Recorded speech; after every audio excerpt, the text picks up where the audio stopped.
Coming up, we now have Franki Bagdade, who is joining us, and she's going to talk about creating a neurodiversity-affirming classroom and community. We were just talking about community, so it's so Franki, your therapy, you have a behavioral consulting company. I love the name of your first book. I love my kids, but sometimes I don't like them. Thank you. I think all of us kind of have kids, we know exactly where you're coming from. Yes. As parents, and I think sometimes it is maybe some teachers can identify with that as well. Yes, absolutely. And I think as we've been talking about, there's so many different factors. Sean was just talking about, the students that he works with and how they have to interact with not only teachers, each other, their environments. And we see more of that. And, there's the separation that we had students in the pandemic. They've been separated from each other, getting back into normalized behavior. And some people, have had, even with what Sean was talking about, some kids during that time have trauma. They're carrying that forward. That has influenced, how they see the world around them. So looking forward to hearing what you have to say. So I'm going to turn this over to you. And as the questions come in, I'll let you know, as you wrap up. So looking forward to your conversation. And thank you so very much for taking your time for being here with us today.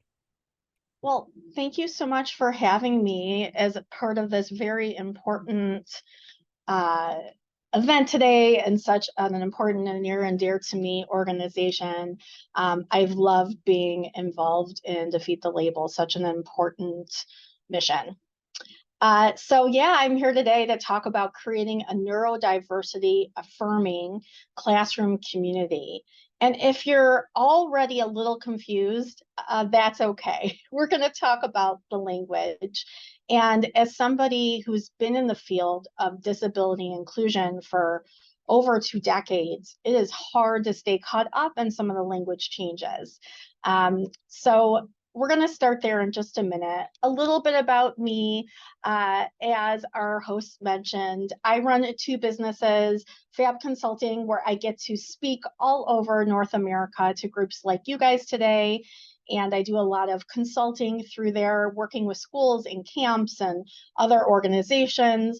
And I'm also a clinical therapist, and I have a private solo practice, serving all of Michigan through telehealth, and I have an office in Southfield. And I've also wrote a book. So I'm one of those ADHD entrepreneurs. That's what I call myself, a neurodivergent professional. And I like to be really busy and do different things, different days. And that is how I ended up being an entrepreneur ×2. And I started my professional journey as a teacher in elementary education, and then really accidentally fell into special education, which was such a gift. And I'm going to talk to you about ways to embrace neurodiversity, differences in the way people's brain processes, communicates, and learns new information in a classroom setting. So first of all, let's just quickly define neurodiversity. Oh, and I have to turn on my timer because I always say I practice what I preach. And in order to make sure I'm on time for you guys, I also use my little visual timers. Okay, so neurodiversity is a term that was really coined in the late 80s, early 90s, but has grown more popular, I would say, in about the last 5 years. And it really means neuro, brain diversity, variety. So natural differences in human brains. It is a philosophy, the difference in the way someone's brain learns, processes, communicates, expresses it, processes emotions, and socializes, are all natural and expected. That just happens. We ought to have those differences in our society. Those who are neurotypical, meaning their brain is more standard, the more common type of learning and thinking in our society, we may refer to as neurotypical. And just because someone's neurotypical, it doesn't mean they're superior. Neurodivergent are those who have brains that are divergent, that are atypical. So it's really a beautiful inclusion philosophy that acknowledges that you will have people in any given classroom whose brains work differently. It doesn't mean they're less than, it doesn't mean they're superior, it just is. And that would be true in an office setting, perhaps in your family, really in any setting you could be in. So neurodiversity is really a philosophy. A population, a caseload, an organization, a classroom are all most likely neurodiverse. This means that most populations are made up of a combination of neurotypical and neurodivergent people. So most recently, this term has been used for a large variety of disabilities and mental health conditions. It is not a term that is in any standardized books like the DSM, which has all the different mental health conditions. So it's not standardized, meaning that it's really up to the person whether they consider themselves to be neurodivergent. There is a lot of variety in which people like to talk about their identity. Some people still use the term special needs, while others have moved past it and feel it is too stigmatizing. Some people are very comfortable saying they have a disability. They feel like that acknowledges that there are things that are tough for them that will require accommodations and modifications. And some people feel, again, that that is stigmatizing and will stick to the term neurodivergent. So this has been a paradigm shift. And what it really tells us to do as educators is resist teaching those who are neurodivergent to mask their traits. Our goal in education is not for people who are neurodivergent, whether that means they have autism or ADHD or dyslexia or several other disabilities that could fall under that umbrella, to assimilate and become neurotypical. Number one, it's not real possible. People are who they are. Remember, these are just recognized differences in the brain that happen naturally. And that can bring a great deal of stress onto that person, because who wants to spend all day wearing a metaphorical mask, trying to be someone they're not? So yes, the world is built for those who are neurotypical. So those who are neurodivergent will require accommodations, but can also be just as successful as their neurotypical peers. Another really important concept is this double empathy philosophy. So you might know traditional social skills curriculums, which certainly still have lots of validity in today's classroom, but I think with a bit of a different approach. So we might in the past have taught those with autism and related conditions to act more neurotypical, to communicate the way a neurotypical peer would communicate in order to be understood. And yes, we would still help a neurodivergent peer decode neurotypical social skills. And here's the real significant piece, and we should help the neurotypical learners in our classroom communities understand differences in neurodivergent communication styles. So it's just making sure that things are balanced. And remember, the neurodiversity affirming approach in a nutshell is that being a neurodivergent is neither positive or negative. It is great to be you, whether you are neurodivergent or neurotypical. Skills and accommodations should always start with a person's strengths. Okay, so now that we have that background on language, I'm going to use autism for a moment as an example of a disability that may fall under that neurodivergent umbrella. I have seen that most often people who refer to themselves as neurodivergent tend to be autistic or have ADHD or both. So according to the Center for Disease Control, here is one piece of what they say autistic traits are. So social communication and interaction skills challenges, and they list the following things, lack of eye contact, doesn't respond to name at 9 months, may not show interest in peers, flat affect, sorry, tripping over my words today, lack of pretend play. So that's sort of like that deficit model. And what it's doing is taking traits that are common in those with autism and comparing them to neurotypical people and coming up with these deficits. So if I were to work for the CDC, which I don't, and to rewrite that to be more neurodiversity affirming, here's how I may do that. So I might call this paragraph social communication and interaction skills challenges that differ from neurotypical peers. Maybe it's not a challenge. Maybe it's just different. And sure, I would definitely put lack of eye contact because that is something that many neurodivergent students will not be able to change comfortably. So doesn't respond to name at 9 months. To me, that's just factual. Okay. May not show interest in peers, but this is important too. May prefer independent play. So is that less than or just different? Flat affect. May not communicate emotions through facial expressions, but they could have advanced verbal skills. So here we're starting to think about workarounds when you have two different communication styles.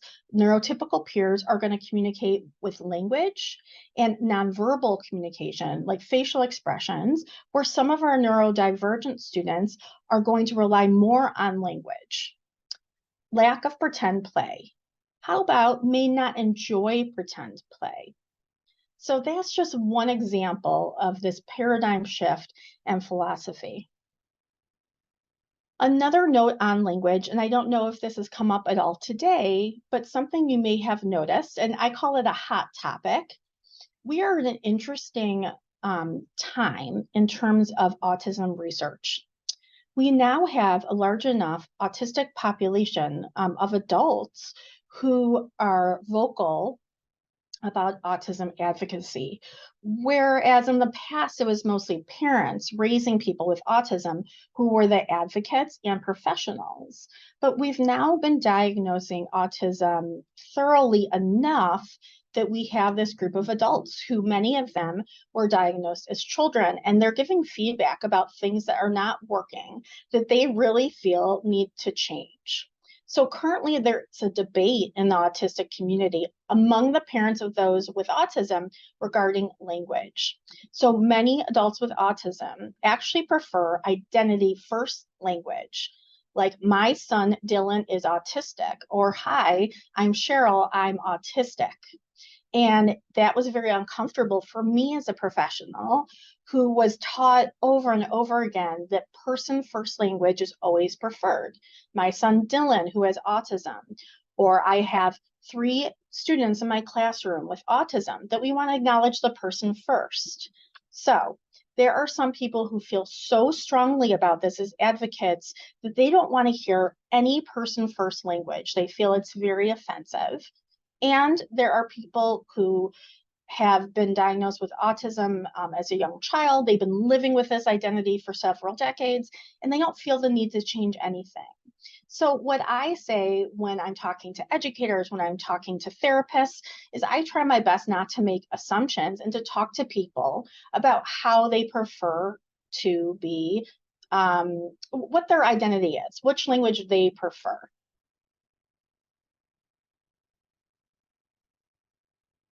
So if you are a social media follower, and there's certainly some upside to that, we get a lot of press about the downside, but there's some great educational content on there about neurodivergent diagnoses and accommodations. There is a hashtag that has gone crazy called Actually Autistic on social media. And again, this is that paradigm shift in autism rights movement, where there are adults, young adults, older adults, who are saying, please listen to me. Please, my thoughts are valid just as much, perhaps, as parents raising those with autism, as teachers who've dedicated their careers to those with autism, because I have lived experience, and that means something. And that's this Actually Autistic hashtag. This concept of lived experience, we are slowly in the disability professional community acknowledging more and more. Slowly, I see nonprofits and boards and educational communities making sure to include people with disabilities at the table when we're talking about disability policy and programming. So I love a good visual. That is one of the ways I learn best. And I want to talk a bit more about masking. So I explained in the piece where we talked about language why having a neurodiversity affirming classroom is so important. And that is because we don't want to encourage masking. We want everybody in our classroom environment to feel comfortable being who they are and getting help in the way that is needed. Often we have some students with autism who have lower support needs or ADHD. Maybe they have an attentive ADHD, not the hyperactive component. So it's more of an invisible disability. And they are masking. They are spending a good amount of their energy just trying to fit in. And then we can miss what needs they have in the classroom. And we have learned through research and anecdotal evidence that it can be very detrimental to these students' mental health. So masking is this concept of constantly forced to put on an act, a front, or mask to appear normal and to fit in. Trying not to zone out of conversations by forcing yourself to pay attention. Being told you don't look autistic because you have mastered the art of masking 24/7. Often these are the kids who don't get diagnosed, and instead they internalize all of these comments they get about not working hard enough, or this should be easy for you, you're not meeting your potential. So we really want to have a classroom environment in which people can be comfortable being themselves. That doesn't mean that we can't have classroom norms and rules and boundaries of what is appropriate. Certainly, educators are tasked with teaching the concept of time and place to our students in terms of appropriateness. That is for sure something we're going to talk about that I always advocate that teachers do, but we want them to be able to be themselves. This is another cute little cartoon in which we see this young girl, the one with glasses, not sharing that she thinks, talking about Taylor Swift in their class project is the best idea. But she doesn't want to say anything, right? She's trying to fit in. So we could spend a week, if not a month, on really diving deeply into this concept. But here are a few points I'm just going to touch on today. Here are the things that I make sure to include when working with a school, when working with a teacher as a mentor, to make sure that an environment is neurodiversity affirming. I want to make sure that that teacher is using the power of choice, creating a classroom environment where learning differences are invited and they're normal. It is totally normal to have different kids who need different things. And the more we're comfortable with it as educators, the more the kids don't even question it. Being comfortable to keep tweaking, trying, and even discussing with the students when things aren't working. In fact, giving students a voice is extremely important, even for our students who don't communicate verbally. There's different ways for them to communicate and let us know what they need.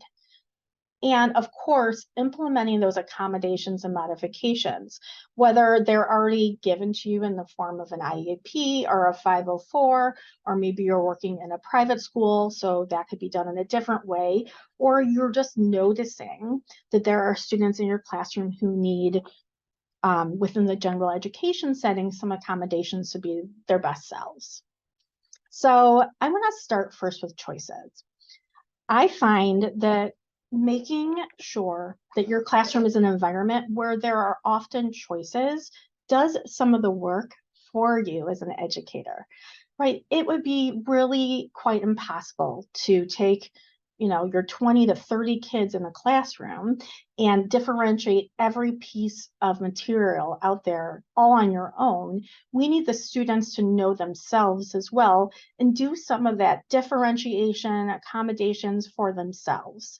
So this can work well even in an early childhood setting. And I'll explain when I share some examples at a young age. We want kids to explore how they feel most comfortable and how they learn best. So we're going to talk about when to give choices, how realistically to manage them, and why they're so important. So you can give choices during the learning, during the assignment. Maybe you're doing a 20-minute discussion or hands-on activity to show something, and then they're doing an assignment, and even during an assessment. So here's a couple places that you might not think of choices that I actually think are incredibly important. So every year I get my kids' school supply lists, and I can tell right away what the teachers what their goal is. They are trying to teach organizational skills. Now, most really awesome teachers with tons of experience will approach teaching organization by trying to show students the way they organize. And that makes sense. That's totally intuitive. However, there's no way that every child in their classroom will have the same sort of preferences, skills, executive functioning, qualities that they will. So I think it's important to expose kids even while teaching organization and giving suggested school supplies to different methods. So let me just show you a concrete example. And I will stop sharing my screen for a minute just so you can see me a bit bigger. Okay. So for example, this year I saw one of my kids' school supply lists. They wanted a binder for each subject. And I thought to myself, oh man, that is not going to work well for my particular student. It will take a long time to open up those prongs to make sure the 3-hole punch is lined up correctly. I think it's going to lead to a lot of frustration and him throwing everything at the bottom of the backpack all crunched up. I know you guys can all visualize that if you're teachers or parents. So instead, we looked at some unconventional school supplies by going to the office supply store. So instead of your traditional, 3-ring binder or 5-pocket folder, something like this, which is more like an envelope that expands, might be easier to use.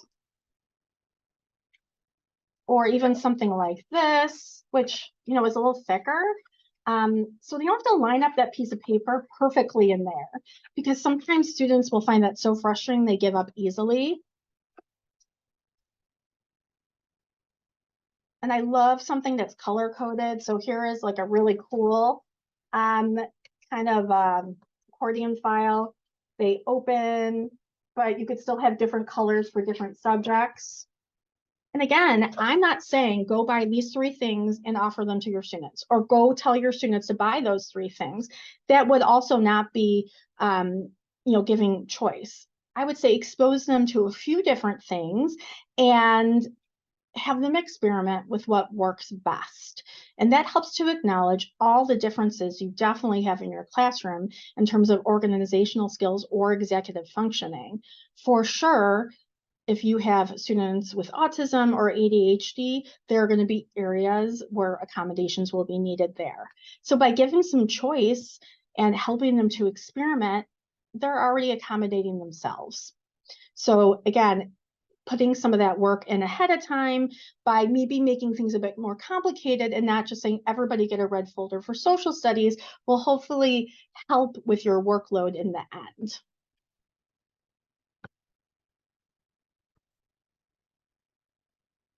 Math strategies. So hold on, I see your screen's loading. Okay, so many math curriculums nowadays, maybe all of them, will teach 12 different ways to do everything.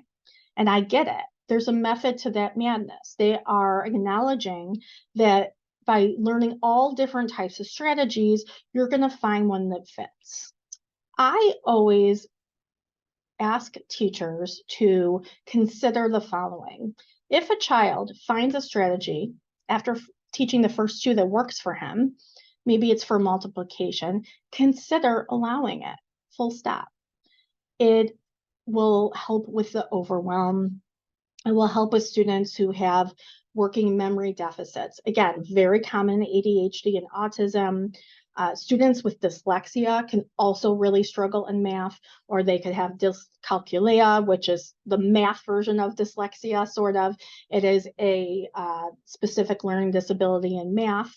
Once they understand something well, it can be very challenging to get their brain to think about it in a different way. So I sometimes get frustrated as a parent when I'm sitting with my son who's in middle school and he's like, I know how to do this, but I don't know how to do it this way. I can't remember all the different methods. So there's somewhere where having some flexibility and choice can already help you having a neurodiversity affirming classroom, because you're accepting that different brains work different ways and they don't have to try to get their brain to answer that multiplication question the way the book tells them or the way their peers are.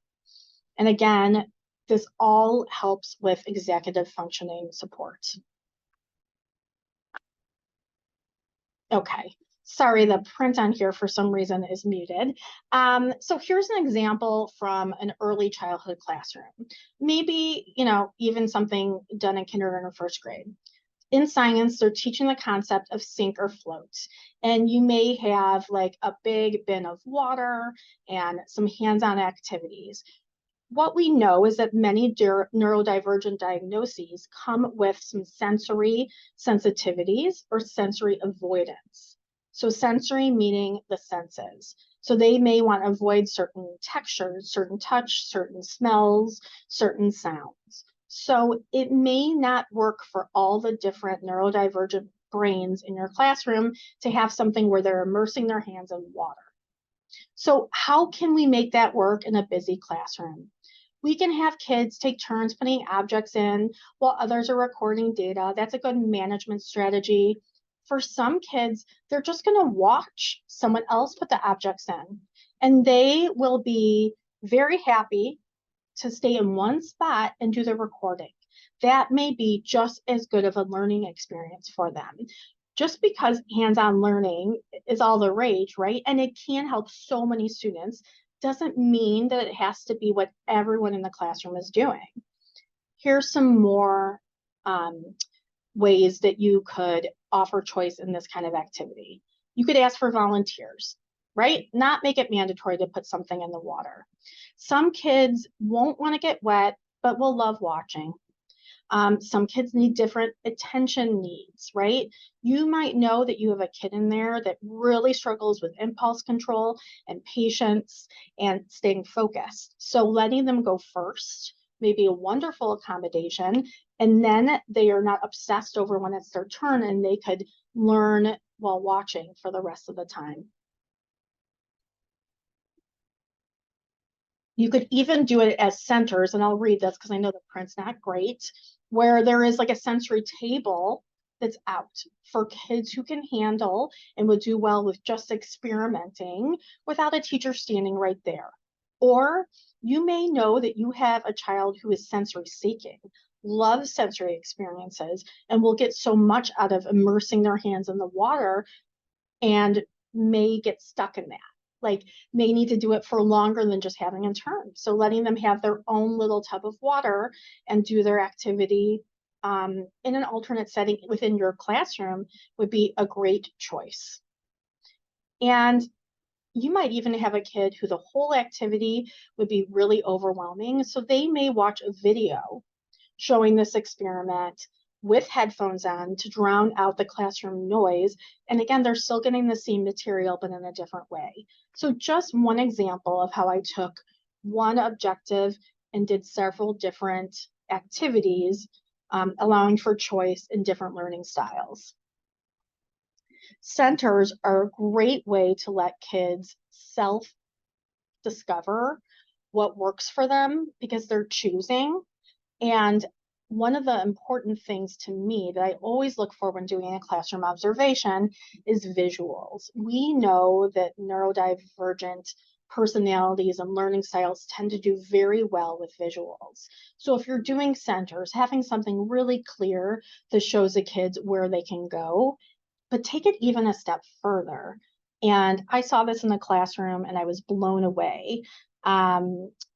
It was this idea of a wait list, right? Maybe everybody's going to the sensory table, but there's only room for 5 kids. So that a child can put their name up there and know that they're the next one to go, but also be able to explore another center.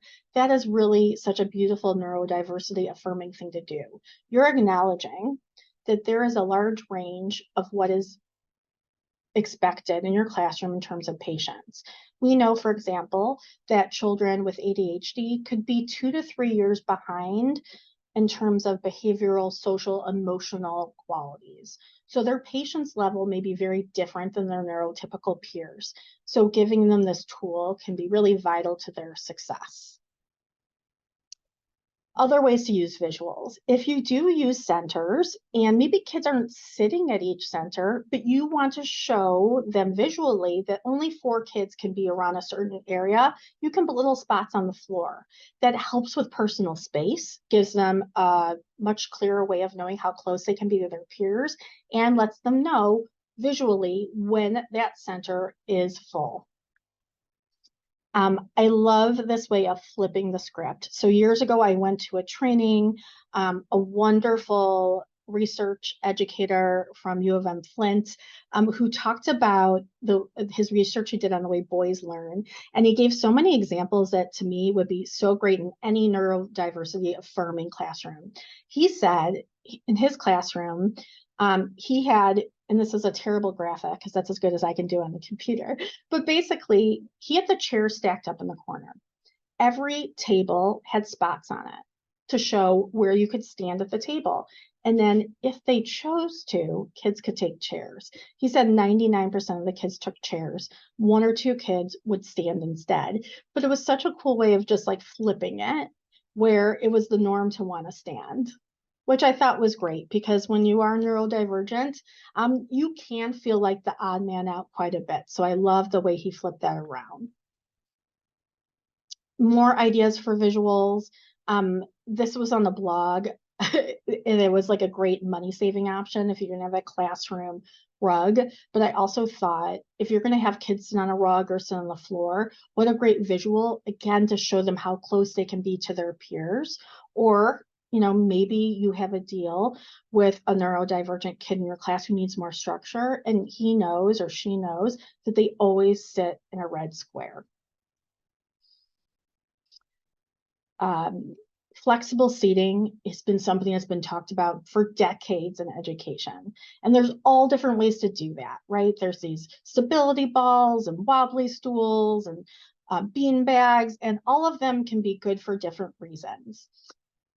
In order for it to be a neurodiversity affirming classroom, the only caution I give is please don't get rid of all of the chairs and go to all stability balls, right? All exercise balls. That wouldn't be meeting the needs of everyone. And I see so many well-meaning schools and educators do that. There are going to be traditional learners in your classroom, and we want to accommodate them as well. So just remember, flexible seating should be flexible. There should be different options. And it's okay if you see a student grab a wobble stool and they're a traditional learner and you really think it's not going to be helpful, let them have the chance. And most often kids will self-select to then get the traditional chair next time. So lots of different things. And I will say these items can be very expensive. So I have found different sort of workarounds in terms of budget. So instead of the discs and wedges, which are little cushions that you put on chairs that have like a bumpy texture on them, which can be good for sensory seeking students, I have found IKEA step stools that already had the treads on them for $2 that have worked just as well. So if you're one of those people who likes to find bargains and be creative, you may be able to find some of these things not in school supply catalogs, but other places. Another example here of flexible seating. You see there's some students in chairs, stools, and lots of different choices, even the adult sitting in a different way. So on the same vein, this is one of my favorite kind of infographics about inclusion. So you'll see in the first one, that might look like the most inclusive, right? Everybody gets a step stool, but it's really not working. The first man in there, he can see just fine. He probably doesn't need to be that tall, but he can see. The person in the middle now can see perfectly. And the little boy, that step stool wasn't enough. And the next one, the man doesn't get the step stool because you know what? He can see without it. So he doesn't need it. And that is just as fair and equitable. His step stool goes to the little boy. And now everybody is sort of at an even playing field. Everyone can see the soccer game. So inclusion doesn't mean everybody has to get the same thing.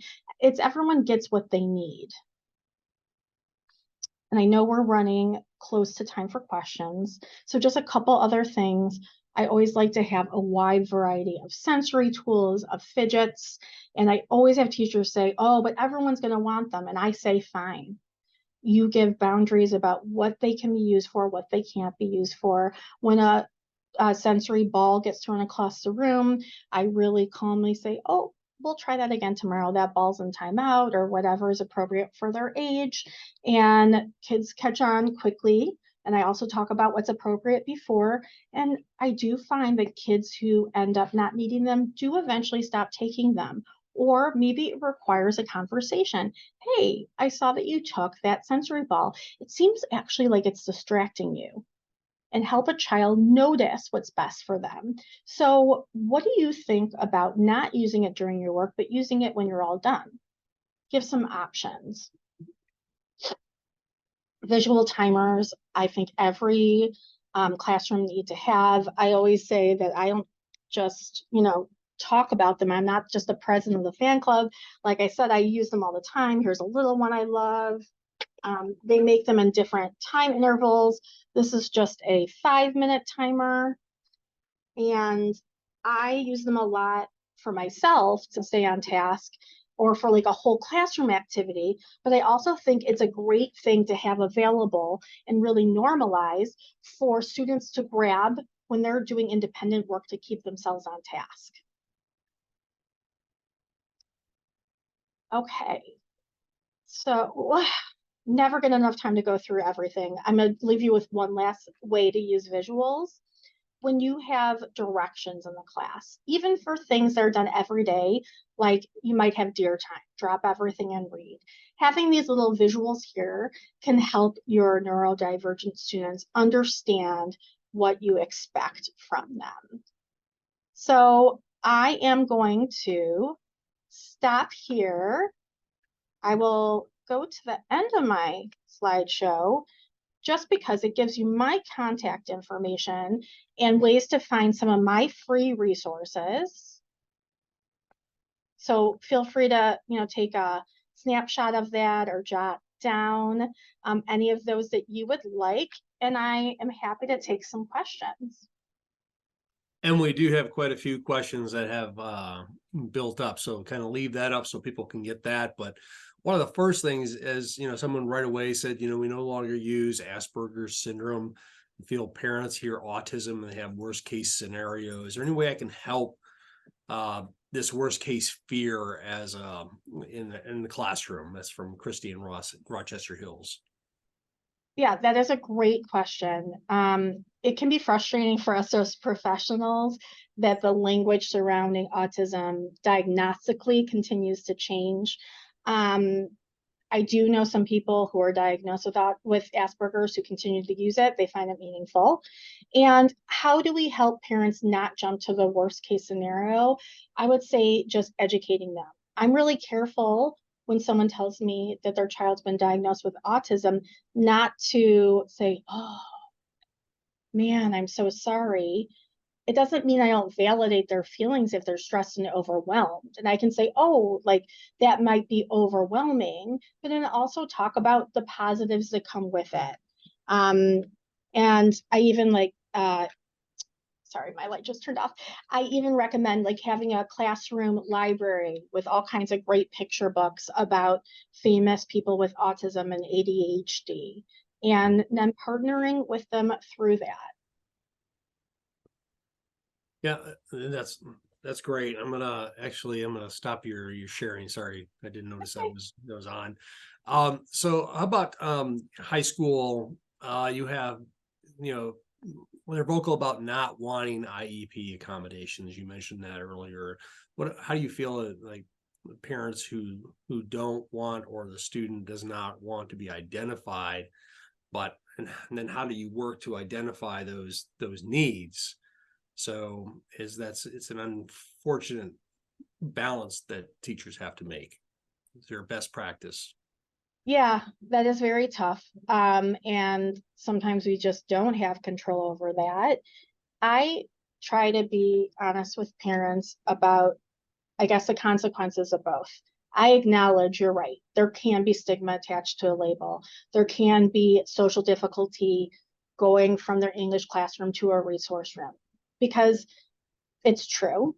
And if a teen doesn't receive the accommodations that they should be getting, that are their rights, are they going to feel good about themselves? Are they going to be the best student they can be? How is that going to affect them after high school? And I just try to have an open conversation, because that is typically, in my experience, a fear-based request and decision. And it doesn't mean I can always change someone's mind, but if we can at least open up the conversation, if things do not go well without those interventions, accommodations, we continue to have it. Yeah, I think the conversation that you start even today is like, I was never thinking really about that generation that is now becoming more vocal on their own and not Yeah. having their parents speak for them. Yeah. And really informing us. That was really, really interesting, to me, because I hadn't thought about that. And probably as they grow out of it, not masking as much as just becoming themselves. Yeah. But someone is asked about masking. Is it more likely in girls? Because is it harder to diagnose? Because somebody, Jillian was asking, do they start masking earlier, or is it just harder to diagnose?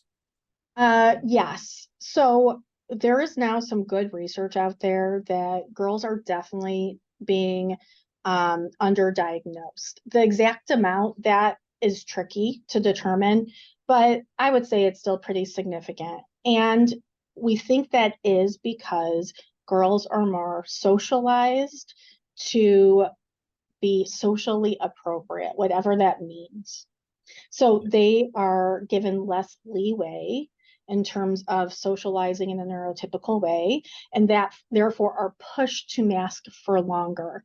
And interestingly enough, the research is showing this is in those born female, whether they identify as female or not later in life. That whole group tends to be diagnosed at lower rates. But what the research is showing us, that that it doesn't necessarily mean that there are that many less women out there with autism. We're missing them for diagnosis. Yeah. And you did get a big thank you from a teacher in Troy about your math strategies. So it's very hard, and she understands, you see the benefit of having those different strategies. But how can they address, if the students are getting, how can they address that with the teacher? Is that kind of an IEP issue, or is it just a conversation issue to kind of let them understand the differences in how they're coming up in their solving math? So I always recommend starting with the teacher, give them the benefit of the doubt that they want to be flexible, and they want your child to be the best student they can be, and just ask first. That's how I always start as a parent with kids with various needs. So I've noticed that my son is doing great with this strategy. He's getting really overwhelmed by the other ones. Is it okay if I recommend to him at night at homework that he uses a strategy that he knows best? And then if that is not okay, listen. They might have a very good reason why they want them to learn something else. And then, of course, if a teacher is not able to be flexible in there and you really feel that it's getting in the way of your child's learning, you can certainly ask to revisit the IEP or 504 and get something in writing. Sometimes that is an advocating piece we do have to do. And why this is difficult sometimes for adults to understand all these differences and how people are interacting. How important is it actually to translate that to students who may have their fellow students, that are seeing things, are hearing things, interacting differently, so that they understand, as not to cause problems, but also become part of the solution? Right. I think it's starting at a young age, with it being very expected to have different chairs in the classroom and perhaps have students to communicate verbally and some that don't. And just making it very comfortable. Oh, this is Jim and he uses a soundboard. So he's pointing to pictures to help us communicate.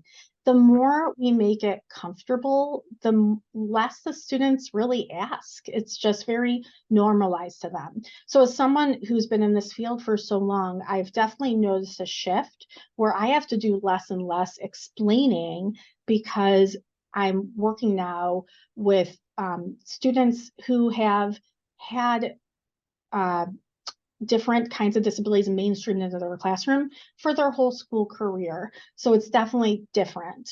But I do find that kids recognize when the teacher is really uncomfortable with it. And it doesn't mean you shouldn't be human as a teacher. It just means that it's important to put in the work for us to get comfortable as the educator as well. Right. And one last thing before we let you go, I know you put up, your resource page, and there's information there. So you work with kids here in Michigan, but someone asked in Nebraska, what about outside the state of Michigan? They can definitely reach out and get a hold of you. Yes. So through my educational company, FAAB Consulting, I can work with anyone, anywhere, given technology, which is cool. So I definitely have some ADHD coaching clients out of the state. If you're looking for a neurodiversity-affirming mental health professional outside of Michigan, I can give you some resources. But licensing doesn't allow me to go virtually anywhere I please. But I am always happy to do my best to connect you to different communities that will help you. About building that greater community, passing people to the next people so that they can kind of help each other out. So just like what you did here today, giving great information for the 45 minutes we had you. Thank you for taking your time, and we hope to see you again in the future. And we're going to jump right into our next guest. But Franki, thank you so much for being a part of today. Thank you.